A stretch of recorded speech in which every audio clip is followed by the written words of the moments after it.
Hello, and welcome to WB Ed Talks, Learning from the Community. I have two special guests tonight. I'm going to change my, oops, there we go. I like that better. I have Riley Freeland from Grandfamilies, and I have Dede Kelly, who is a grandparent from Harrison County, and she's raising her 10-year-old grandchild right now. I'm going to let them start out and tell a little bit about themselves and what they do. So if we have any technical difficulties, as you've heard a lot in the past, really couple days, especially, or at least I have, our internet in West Virginia isn't exactly stellar right now. So we're trying to make that better for students. So we might talk a little bit about that at times, but you might have some breaks tonight from Harrison County, because that's where both my guests are.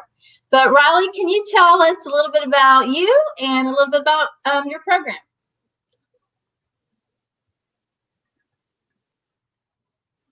Or we can start with Dede. Exactly what I was talking about. Dede, we'll start with definitely. It's about having lag in my internet. Okay. Go ahead.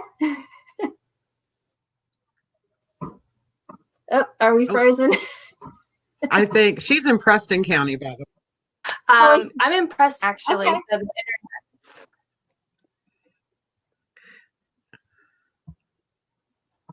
All right, we'll start with Dede. But the Healthy Grandfamilies program, yes, I'm the social worker for. Okay.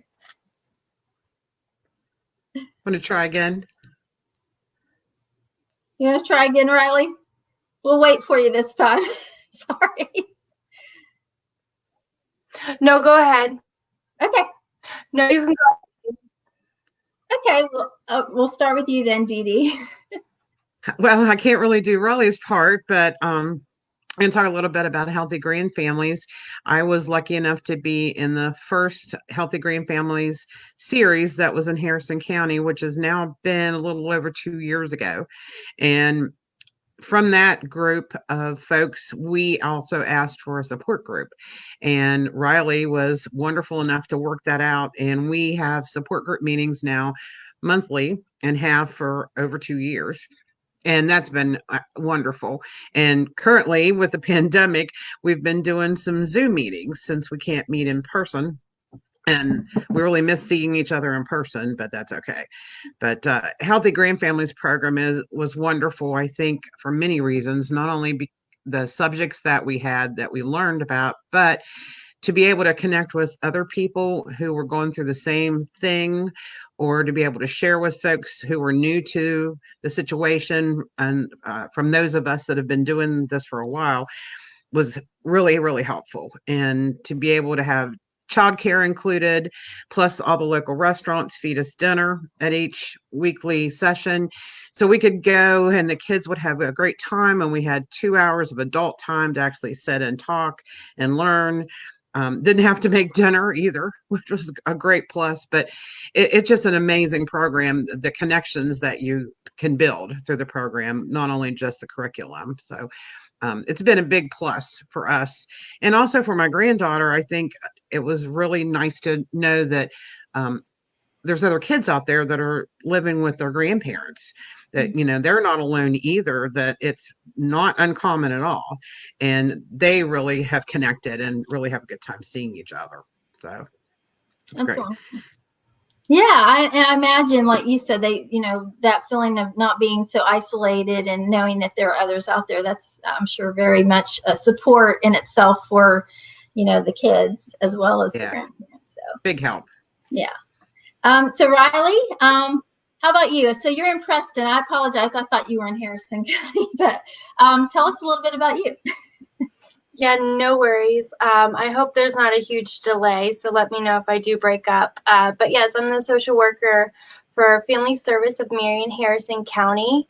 We are actually really lucky in the fact that we have this program in all 3 counties of Taylor, Marion, and Harrison County. Harrison, as you know, was the first, so I was the first social worker to do the program. And let me tell you what, it's been definitely rewarding, just as much the benefit and everything that Dede got out of it on our side of things, it's exactly what we wanted to do. So we appreciate, and that's the first thing that we definitely tell any grandparent is we appreciate what you're doing right now, because without you, there'd be a lot of kids out there that wouldn't have the love and the stability and the patience, I guess, being a parent and everything like that with them. So we definitely let them know that we appreciate them. With the program itself, it's a collaboration between Family Service, as well as the Board of Educations in each county. So Marion, Taylor, and Harrison County. Me specifically, I cover Harrison County. So I've gotten really close to really every agency that's a part of our stakeholders, and working with this for the past 2 years now. Back at the end of February, beginning of March, before all this happened, we actually signed the grant for another 2 years, so we can take it another 2 years. And we were actually starting 2 weeks in before we had to stay at home and everything. So that's a bummer, but we've changed things around a little bit and we're still being able to provide those services. It's just a little bit different, but we're all being creative about it for sure. Like Dede said, yes, I am in Preston County and I was raised by my grandparents. So being in this position is something that I could have never thought of coming into my life, but I saw that term grandfamily and I never heard it before. And so I had to look more into it. And then here we are 2 years later. So it's been awesome. My role specifically is to work with the grandfamilies, any grandfamily that's currently in the session, or even if any grandparent out there that has any kind of question. So any information referral service I'm available for. Some have told me that it's easier to have my phone number and just give me a call real quick about something that they need or whatever kind of assistance. And from there, I can kind of work my magic in the background and find them what they need. And having that direct line for support is awesome for them. And it takes a little bit of stress off their shoulders so they don't have to call around 5 different places and get all that information, especially whenever they have kids in the background as well. So that's really my role. I attend each session whenever we were able to meet face to face. After that 8-week period of those sessions, we go through a variety of different topics that range from parenting in the 21st century. That's a big one. We go through legal. We go through how to navigate the school system as well. We cover topics like nutrition and food because we want them to be able to, one, provide healthy and nutritious meals, but also we know that it's busy time in our lives right now as well. And they always really enjoy that. They learn something new from that one as well. We go over stress management. That's a big one. We meditate, we bring cards in. It's great. And then also we go over health literacy for themselves because a lot of them are dealing with their own health conditions. So we do cover a variety of different modules in that short 8 weeks. And sometimes when we get to the end, they ask, where's the 9th and the 10th and the 11th week? But like Dede said, after our first cohort graduated in spring of 2018, we started a support group. So that was something that we were able to do. We wanted to do it. So kind of just formed organically. And from that, we've had a group of rock stars that come and we've done it every month for 2 years. And we were able to make a lot of, individual supports for them, creating that gap so they actually know that there's others out there that are going through the same things. But on occasion, we bring in a guest speaker. So they give me ideas on things that they want to learn about, or if something new is coming, I definitely want to get them in front of that person, let them know what's going on. And last summer, we actually invited our legislators in, and that was a big deal because, we had a couple work sessions working up to that, and whenever we invited them in, it was successful. We were able to have that conversation, and that's all we wanted to do was start a conversation between them and their leaders in Harrison County. So they know, there's a lot of grandparents in Harrison, and so they definitely got to be looking out for them because they're in all facets. They're the older generation. Some of them have multiple kiddos, so all ranges and age really. Some of them are working still. So we've had a diverse group of grandparents come, and I'll tell you one thing. The common thing is that they said yes without even knowing what's coming next. And so we have to be there to be able to support them through that time. So I'm happy to be there to help them navigate in any way, shape, or form. Yeah, and it sounds like the grandparents actually do, steer the ship. Like they tell you all what they need, and so even your webinars and your guest speakers and things like that are things that they've asked for support. That it's not someone just saying, "Oh, we're going to do this for you." That they are able to tell you, because I imagine that when I was raising my own kids, and I have 4 grandchildren too. And when I was raising my kids, it was a lot different than now. And I also have a freshman in high school. So, because my kids are so far apart in age.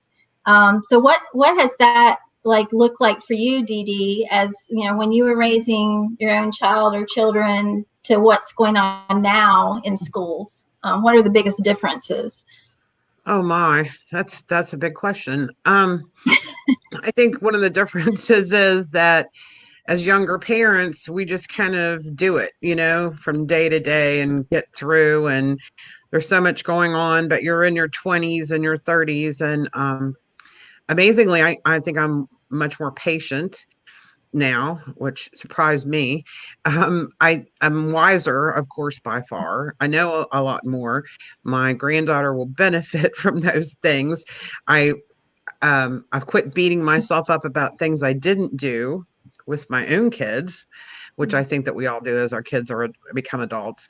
But I think the main thing is the world's just changed. Electronics are everything now, and communication is instantaneous, and so it's different in that respect as well. There's less slow time for kids, I think.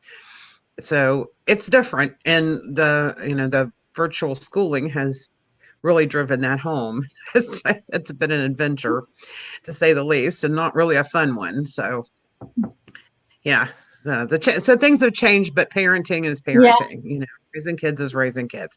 My energy level is not as good as it was then, but maybe I'd use my time better now than I did before. I would think. Yeah, and I was going to ask you how that was going with digital learning at home. I know my daughter, where she's a freshman, and she's pretty low maintenance. She's a good student, but she's not exactly thrived in this type of learning environment. Because she needs goals and she needs deadlines, and I think it's a little bit more of that for elementary school age kids, where the teachers are constantly Zooming with the kids, if you can Zoom with them, or contacting them, where for high school it just seems a little bit less. So I just, how's that going? Is that, have the teachers been really good about communicating? Uh-oh. Somebody's got a caller. Okay. Hopefully that won't happen too many times. It's been very, very frustrating. We've fought almost daily, which is not like our norm. She hated it. I think we've gotten the last homework done today, a couple hours ago. I believe we're done, unless there's some makeup stuff she needs to do. Please ignore my granddaughter's friends calling on Facebook. So, she's a good student. She was carrying a 4.0 all year. It's 4th grade. She has broken down and cried many times. She finally said to me, "I just don't learn well like this. I'm so sick of YouTube videos. I'm so sick of PowerPoints. I'm so sick of iReady." And I was lucky because I have been home working since March 13th. I have a laptop at home. Luckily, I work with computers, so I know some things. But my home laptop is a Windows 7 older version. iReady would cut off half the screen. Fortunately, my laptop from work is newer, so we had an option, or I don't know what we have done. A lot of I feel for the teachers because they really tried, and that's what I told my granddaughter. They're as frustrated as we are.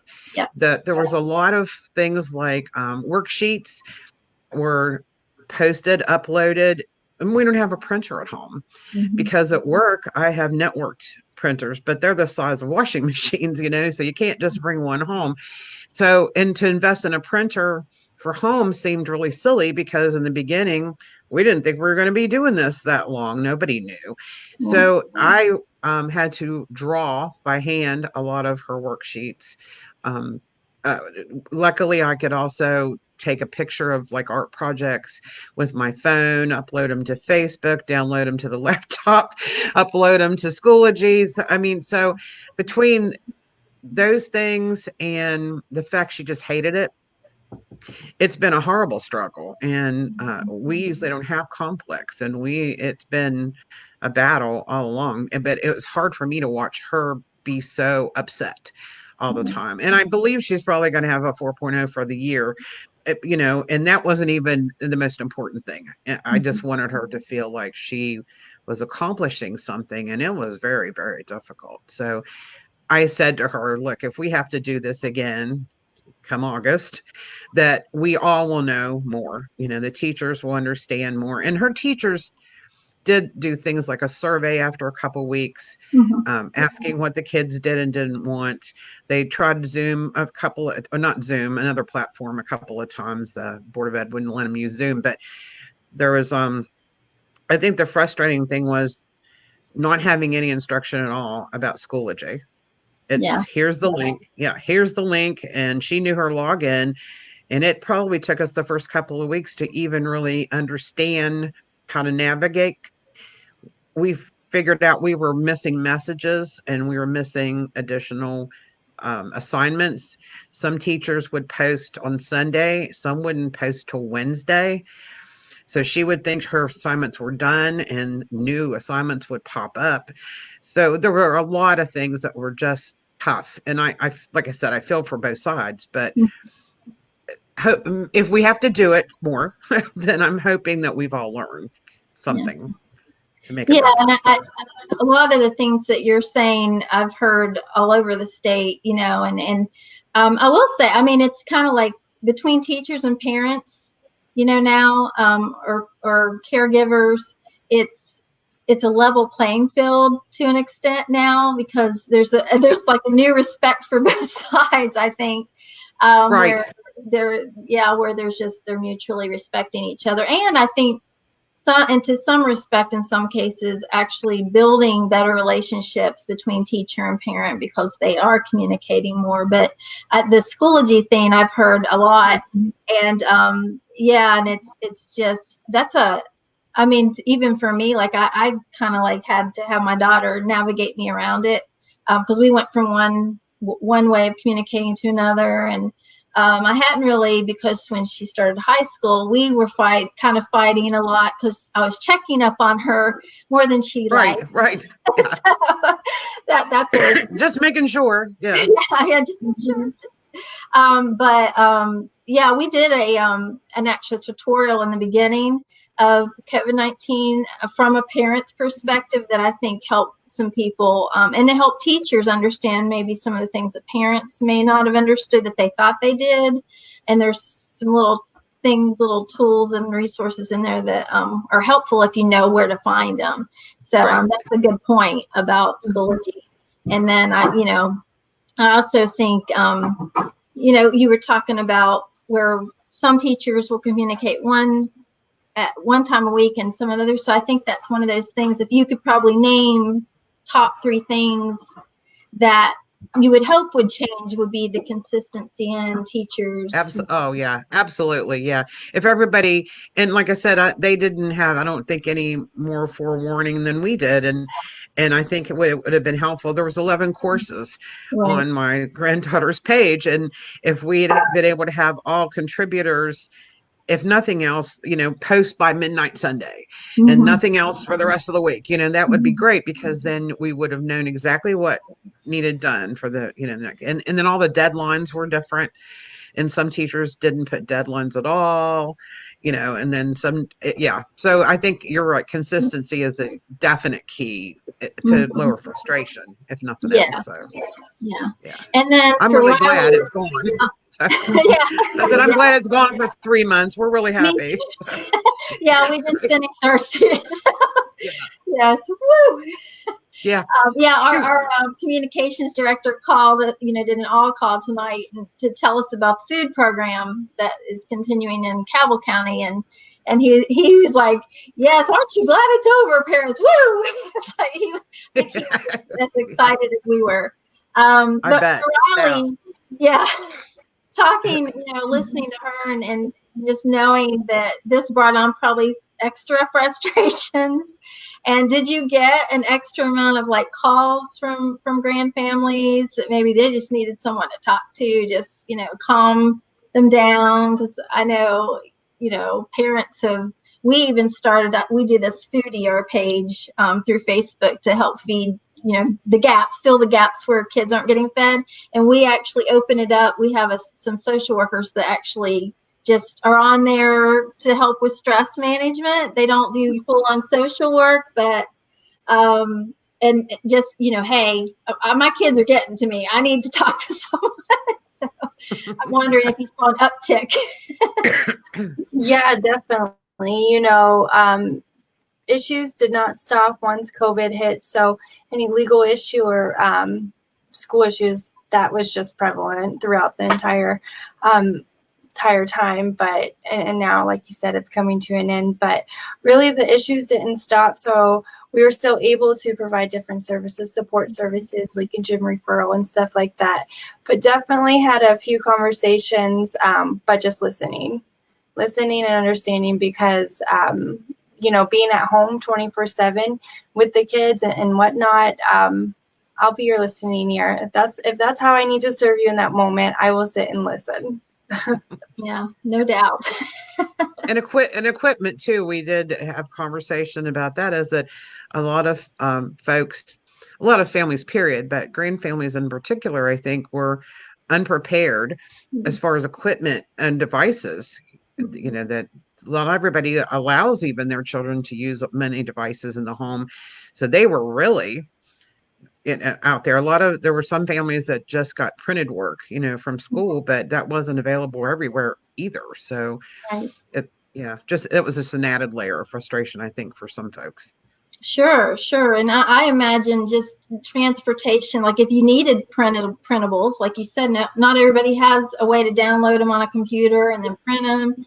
So Right. if they don't have transportation and they don't have technology, how do they? And I know some teachers and districts would deliver to homes. I know that was going on, but yeah, I wonder how many, kids just kind of got left in the shuffle of all this, and I know Department of Ed was good about saying, let's just make sure we keep that in mind, the social emotional issues and socioeconomic issues and all of the, the things that we all care about in regular times, where now it's just so amplified.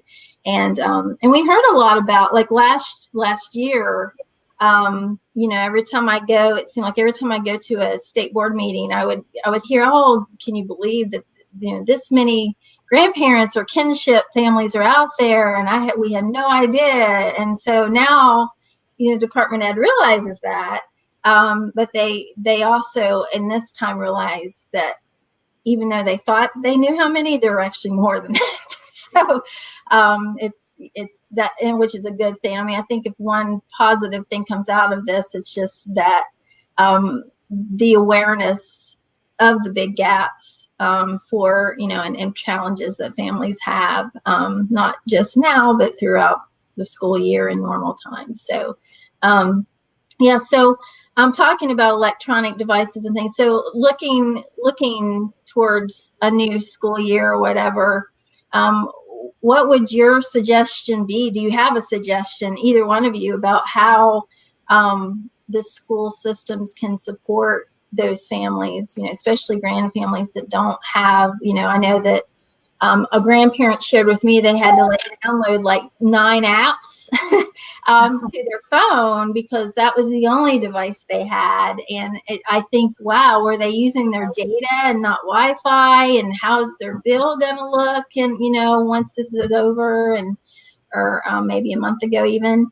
So are there any like pearls of wisdom you would like if you had the school system standing in front of you and they had your ear or their ear, you had their ear? I would just say definitely, give them some kind of help, some kind of tutorial to use these different platforms or apps, if that's one of the main ways that they get in, get their assignments in and out, and even talk to teachers. I mean, because even there, if they understand that, then that, really is a lot of issues, even just going through the school. So. Mm-hmm. Yeah, definitely. Yeah, because not every school system even use, or even class, like from class to class, it's not necessarily the same apps or whatever. So it makes it even more difficult. But I think Schoology is the one thing that can be consistent, to use as a tool and to communicate with everybody, because you can do it on your phone, you can do it on the computer. What do you think, Dede? Are there things that you could suggest to the county as a whole, or teachers, or even wisdom from grandparent to grandparent? Like, what would you tell another grandparent that is in a situation needs help? First, I can't imagine, honestly, how a child did all this on a phone.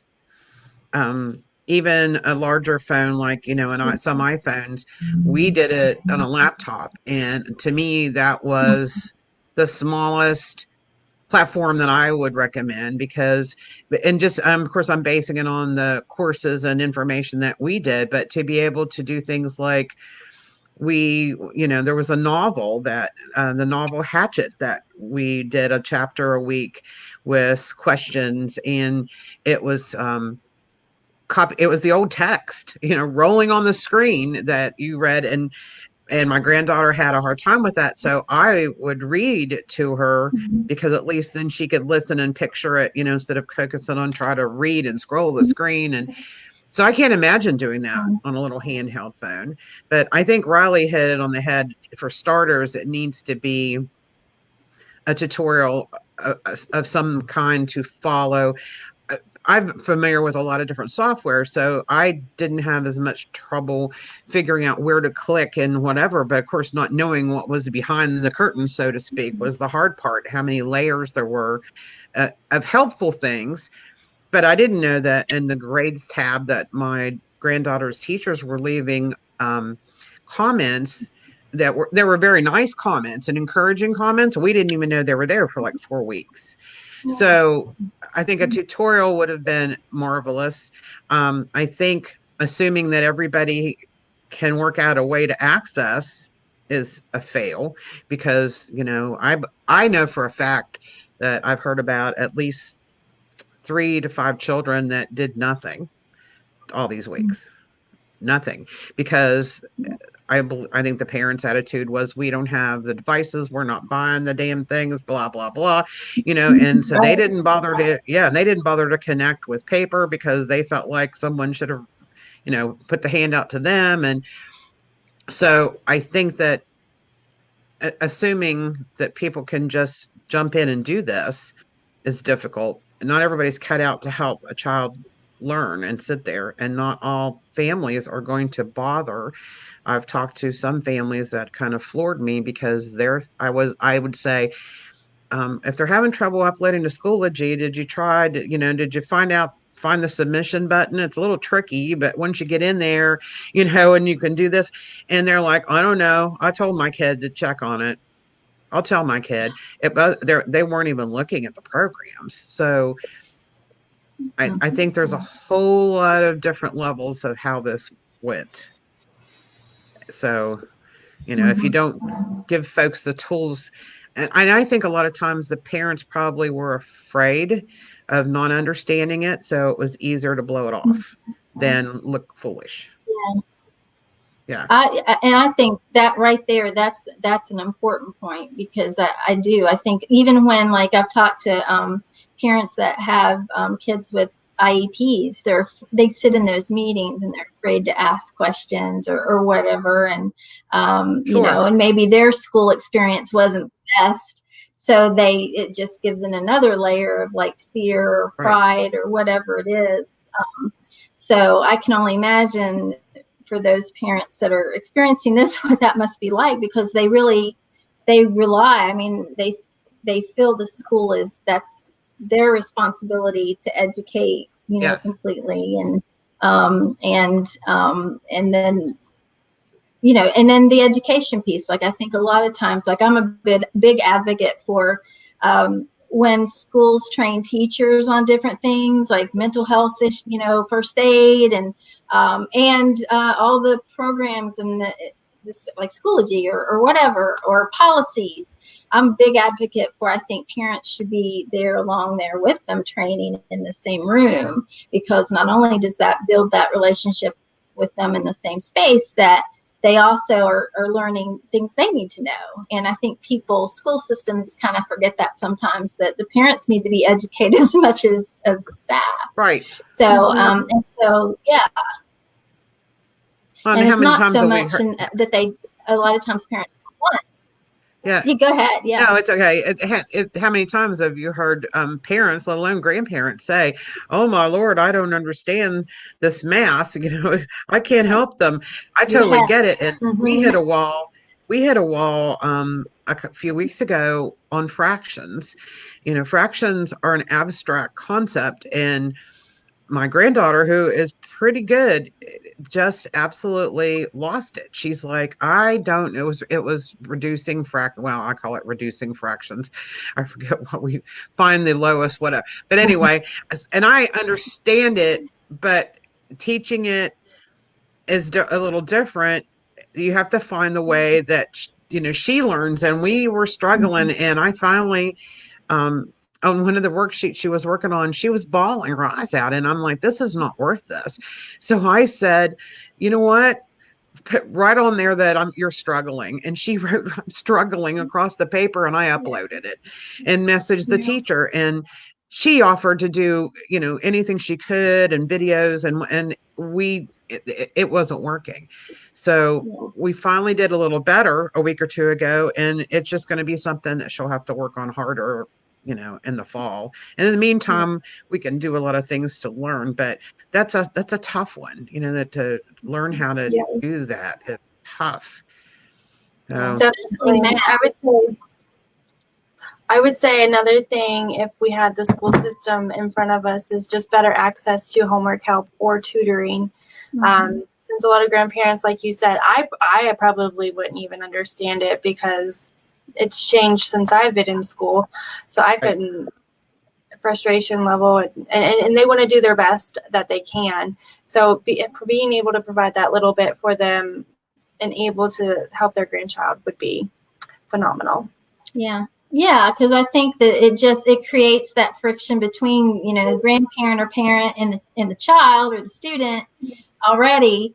And then with things like math, especially math and those more difficult things, it almost like creates a wall. And if they start, you know, putting up that wall in elementary school, then it's just going to continue to be a wall with math as they go forth. I know, because I was not a good math student at all. I can tell you that. Either. We get to algebra, we're in trouble because. Yeah, me too. Yeah. So those are all good points. And I think a lot of tutoring, all those opportunities are great ideas. And and I think, and then, you know, again, too, students, you know, some students don't learn well with technology at all anyway. I mean, that's just been proven in the way that students test. You know, some are better testing on paper and learning on paper, writing. Now, I have to write things down, you know, I'm a list maker or whatever, a task person, goal setter. So I learn better that way, where some students they freeze up when they get in front of that screen. So I can imagine that's an issue too during this time. So talk about like the support groups, for grand families. Like, what is that like? Like generally, like what kind of things do you all talk about, like in a session, and how does that look? Yeah, typically we provide it once per month, and we do it in evening. We provide childcare, which is an awesome thing. And then I say we don't provide the meal like the sessions, but I'll bring some muffins and cookies and stuff like that. We always have coffee for sure. Some months, like I said, we do have the guest speaker come in, and that, pretty much provokes the conversation on that subject. But a lot of times it's what current situations, current issues that are happening. And we have had, a core group that comes consistently. But what happens whenever we do have a new grandparent that comes into the mix, everyone rallies around them and says, okay, wait, have you tried this? Or definitely give Riley a call tomorrow, or something of that sort. So as we get these new folks coming in and these new grandparents with these new rounds and stuff, some of them might even start during coming to the support group before we get sessions started, if we're in between or something like that. So it's there for anyone. If they need to come, we're always there. And now things have changed a little bit different now. Pretty much what we started doing is, obviously we do them on Zoom now. And we have been doing them weekly just because a lot of people can pop on when they want, and it's obviously pretty easy to meet just on the computer nowadays. But again, if any of those grandparents have questions, or if they need any kind of assistance on hopping on, I'm there to walk them through it as much as I can. But I think from the start of the support group up until we started really getting into the topic of advocacy and whatnot, I've seen that I call them my rock stars. You're my rock star, Dede. These rock stars pretty much, not only want to be able to advocate for themselves and their grandchildren, but for the whole grand family population in West Virginia, let alone, the nation and so on. So watching them grow into their own little advocacy group and, the kickback group, and they're there, and they have a lot of things to say. And so however I can be their voice or create space to have that happen, I'm happy to do so. Yeah, that's wonderful. And how many, so I know you all started out, you started out in Harrison, right? And Mm-hmm. So how many counties are grand families in now? Because I know we have it down in Cabell now, so it's growing very well. And I know that, gosh, the last numbers I heard were what? It's like 22,000 grand families in West Virginia, which is unbelievable. And appreciative, like you said in the beginning, it's like, gosh, I can't even imagine what a big help that is for so many kids. And I can't, like, I just think of my grandchildren and just, can't like, I don't know. I mean, I have enough trouble with my one freshman in high school. Yeah. And to do it all over again. But yeah, that's it's something. super exciting that we got to see it grow. Yeah. Like you said, it's in your county. And I think it's close to, it's over half for sure, number of counties that either have a coalition formed or in their starting sessions, or they had planned to start sessions, compared to ones that are kind of still figuring stuff out, trying to get those stakeholders, those interested parties together. But Bonnie Dunn at West Virginia State University, with the extension and their social work department there, they have been busy the last year and a half, I would say, traveling around the whole state and sharing the program and helping those different groups that want to provide this program in their county. And however it fits and however it looks in each county has been really interesting to see for sure. With Harrison being the pilot, we kind of were just like, okay, yeah, that works. Or, and one thing that we definitely ask the grandparents is, give me your comments, give me your suggestions so we can better it for the next grandparents around. And so we've done that consistently throughout. And and it's for the past grandparents that it gets better every single time. And I have really enjoyed to see this group grow. So I'm happy to, again, provide any space and time available to do that. We've done some neat things too, some things that have sprung from the support group. And we have guest speakers sometimes, and we love that. And other times we don't. And we may sit and vent, and that's literally all we do is sit and vent about whatever crap's going on with our adult children or whatever. And sometimes that's the best thing, is just that dumping and cleansing, and getting it over with. But we've also had some neat things happen. For example, through asking for some help, free legal help, legal aid set up. And I forget how Raleigh can probably tell you how they managed to do this, but they gave us a free will workshop. We were able to go on a particular day or 3 days and either have our will rewritten or have one written from scratch. And for grandparents in our position, it's very important, because sometimes those of us that have legal guardianship, if the bio parents aren't able to take guardianship, if something would happen to us, we really need to designate someone, for the children to be safe with. So, and a lot of grandparents haven't thought of things like that. So that will workshop was wonderful. I don't even know how many folks in our group took advantage, other than the ones I ran into in the attorney's office. But it was something that we didn't have to pay out of pocket for. Therefore, we could go do it, and it was needed. And we didn't have to worry about where the money was coming from. So that was something that would never have happened had we not talked about it and talked to our legal aid guest speaker. And, and she's really the one that made it happen, right, Riley? That's kind of where it bloomed from there. Yeah. They got a grant from Mission West Virginia, and they said, what are we going to do with this? And then, just from raising that awareness and talking with you guys, they said, wait. We went with them. They said that they needed this. And so I think it was just a couple of months later that they were able to help. And I want to say there was around 30 grandparents that were able to get a new or updated will redone. And, things change from year to year. Sometimes grandparents get another kid along the way. So being able to create that or revise that was really beneficial for them. But that's just one way, them speaking out and saying, I need this, and somebody else listening. And that's all we need.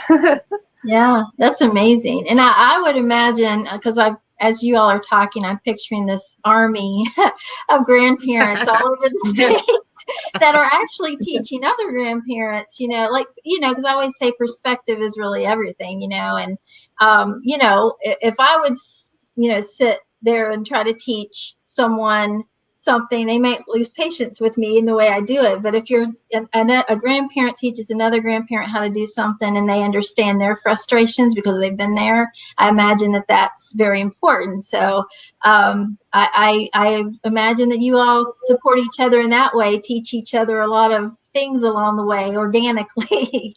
Like Riley said, really, it's like as we've grown a group of advocates.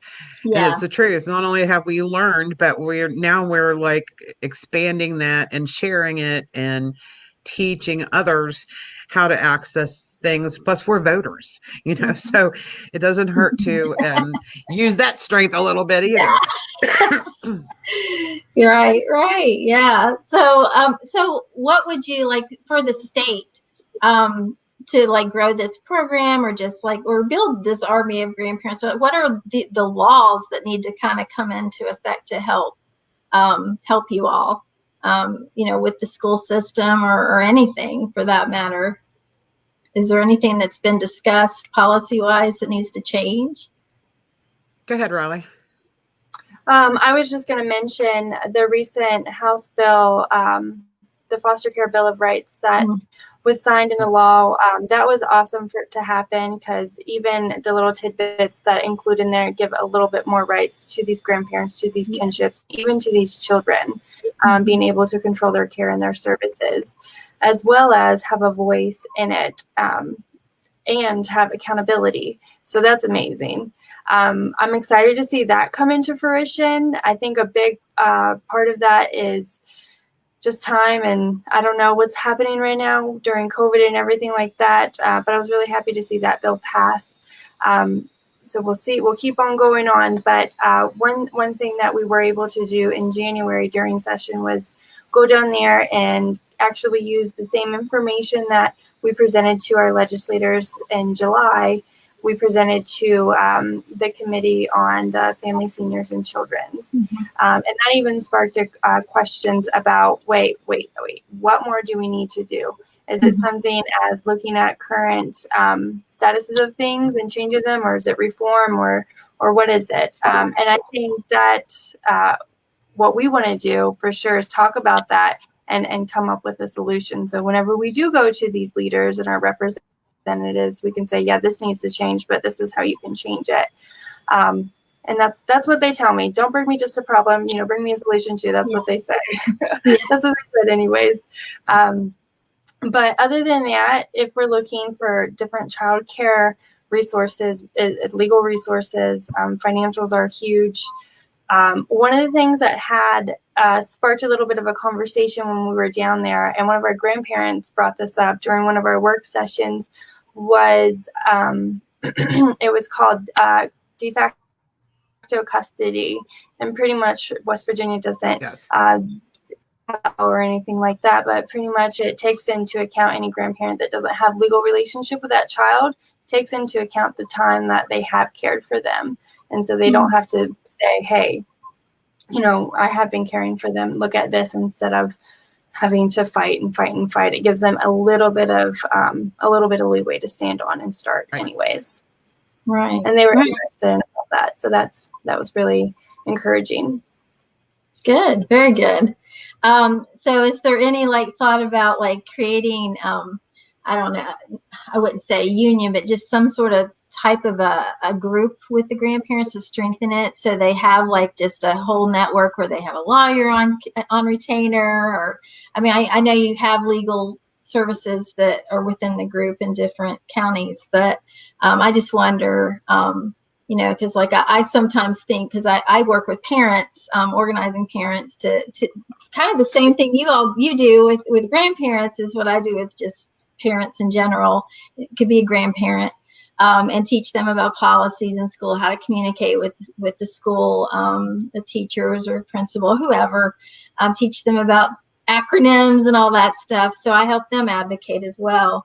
And I sometimes in my head, I think, wow, it would be nice to have a parent union or something like that, so they could, really have more strength in making changes in school and helping their kids. So I just wonder if there's any talk or anyone's brought it up in general. Yeah, actually, Bonnie Dunn down at West Virginia State University, one of her goals was to create a Center for Excellence in Grandfamilies.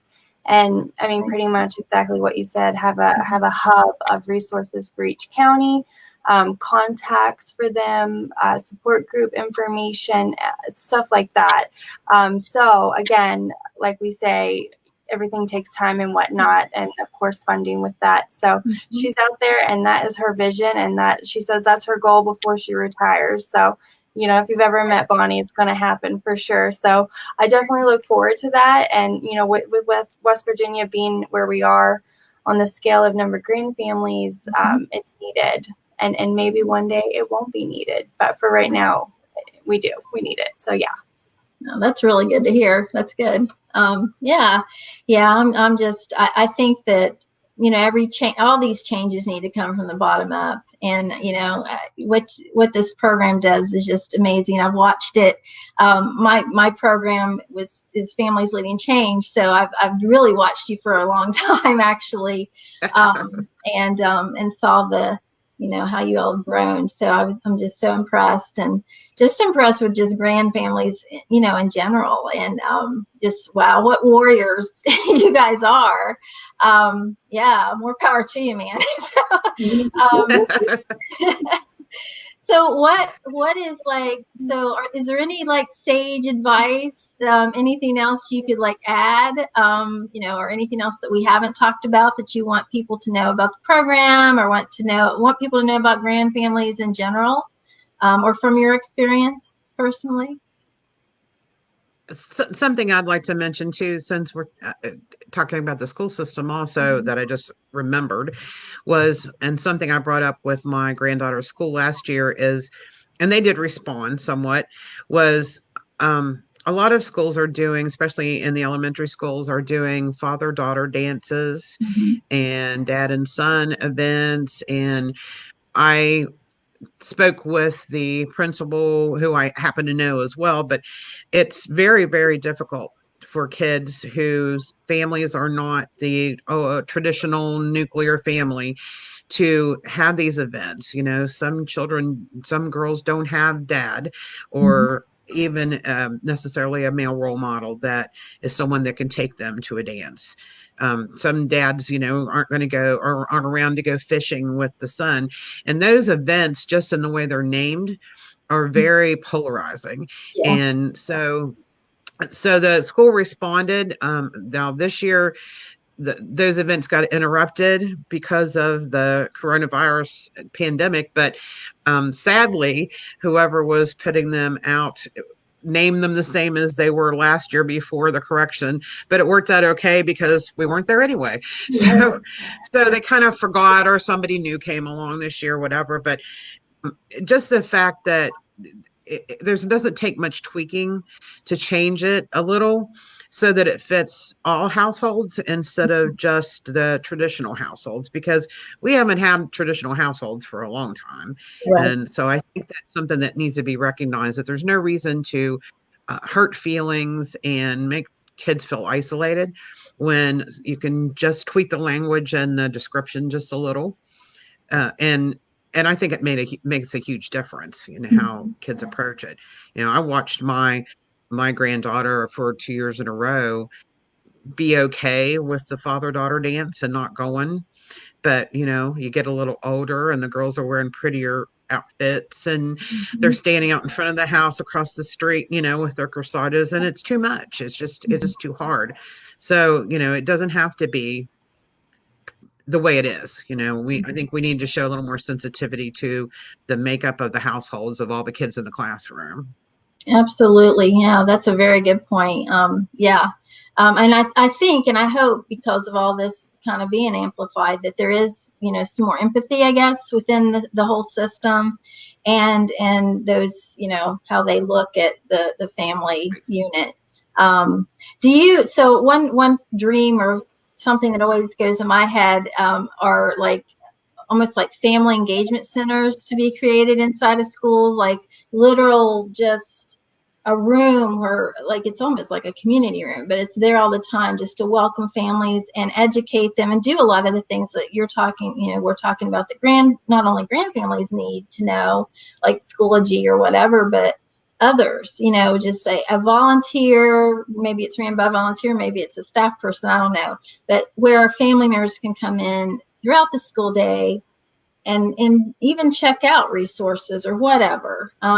That's something that I'm wanting to kind of nudge people to do. I don't know if it would be legislative, but it would be nice to pilot something like that, I think. So I'm just wondering if you think that would be something that would be valuable to grand families, provided if they could even get to the school, because I know, grandparents work, so do parents. So there's that, right. But there's also, transportation issues and things like that. But it would be nice if they worked with the school system and even like provided transportation when they needed to get to the school to learn about something or whatever, not just the evenings.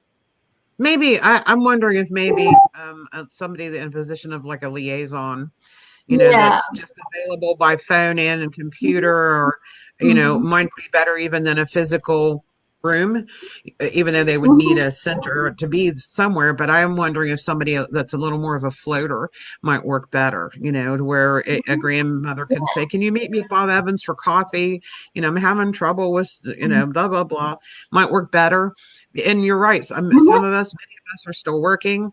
Some grandmothers who have taken on their grandchildren were already drawing Social Security and retired, and they're struggling because financial support is not there for us. Right.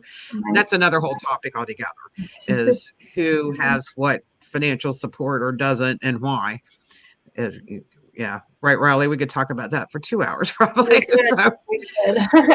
Yeah, we really could. So that, to me, I would be more prone as working full time to call or email somebody and say, oh my gosh, we're having so much problems with this, and can you tell me who I should call?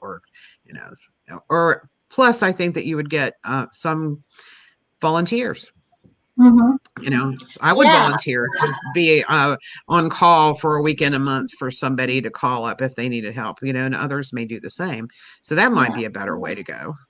That's a great idea. Well, and then now that we're all using Zoom and those platforms, that there could be an opportunity to have one-on-one tutorials with volunteers that know how to navigate around something that, the students are using to teach, grandparents or parents, whatever they need. So, but just even answer, I think of just policy itself, school policy. I think what would be helpful too is because when you start reading an education policy, it's daunting.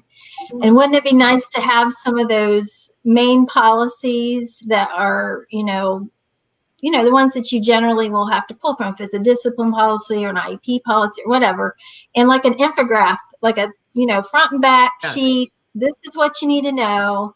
This is what these are your steps. This is what you can do, and so on, instead of all those hundreds of pages. It seems like you have to go. And IEPs alone, I think it's wonderful now that there are people and documents that will help walk people through IEPs. My son, who's in his early 40s now, had an IEP for ADD, and I wouldn't even want to go back and relive those school years that I had with him, because it was horrible. It was a horrible circumstances to go in and have no idea what your rights were, because IEPs would get written and it'd be like, here you go, this is what we're going to do.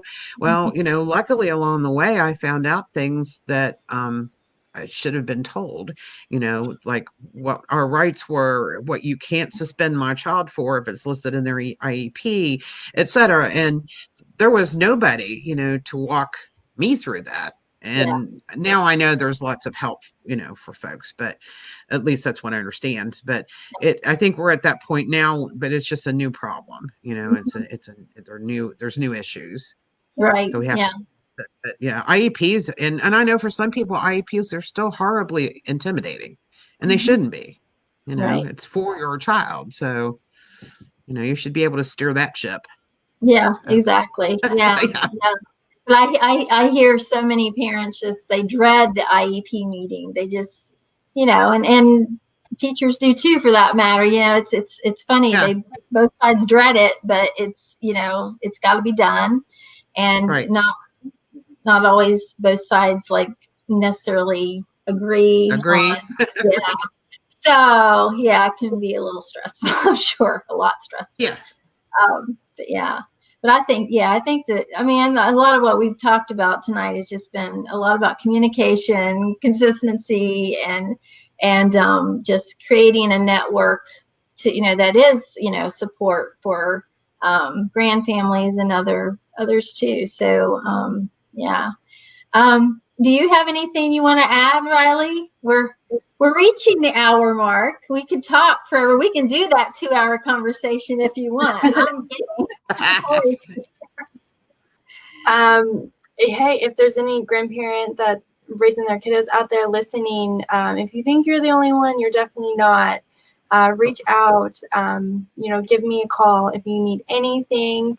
I don't know if you're probably going over statewide or anything, but I know we have support groups and, coalition in Marion, Taylor, and Harrison, and I know they are throughout the entire state. So even if I've helped border border counties find their Healthy Grandfamilies person in their county, just because they didn't know. And with Bonnie being able to centralize everything, kind of helps us as well. So, you know, you never know. If you do find yourself out there with your grandkiddos and you're driving you crazy and you need a little bit of support, you know, reach out for sure. Reach out.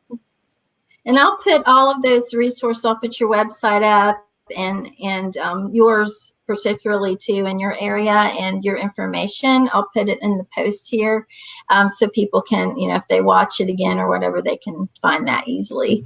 But you all, this has been a great conversation, and I would love to have you back to talk about, you know, the other subjects on the matter, you know, on grandfamilies and what you all do, and you know, maybe you bring your support group on here one evening or whatever, and y'all can chat. I'd love to see the interactions between all of you.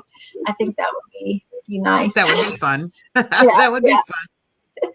I'll be a fly on the wall. Just let you all carry the conversation. I'll sit back. We can do that. We're a bunch of talkers. Well, yeah, that's good. I love more to listen than to talk. So, but I appreciate you all joining me. And, you know, like Riley said, if there's anyone out there that needs, you know, support grandfamily wise and such, just, you know, they do so much. You get on their website and they list all of the resources and the contacts for all the counties that have grandfamilies available in their area. And like Riley said, if you're interested in starting one, right, contact Bonnie. Yes. Yeah. So because they need to be in all 55 counties, everywhere.